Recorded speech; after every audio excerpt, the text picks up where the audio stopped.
Մենք գտնվում ենք հիմա սեյսմիկ պաշտպանության տարածքային ծառայության Վայոց մարզի Վայք համայնքում,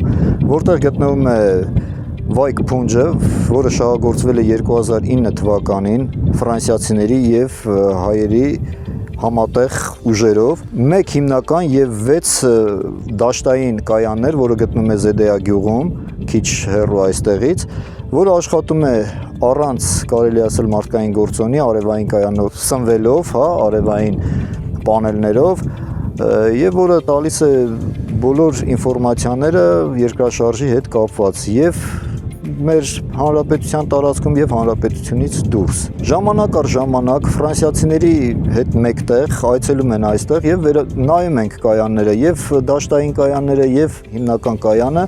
եթե լինում են թերություններ, վերացնում ենք այդ թերությունները, բայց հիմնականում այդպես խնդիրներ չենք ունենում։ Ինքը աշխատում է, կարելի ասել, անխափան, ամեն պայմանները կա, աշխատող ունենք այստեղ, եթե ինչ-որ բան է լինում, զանգ ենք տալի,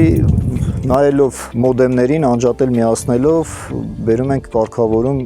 կապ ունենք Երևանի մեր կենտրոնի հետ, որը գտնվում է Գառնիում,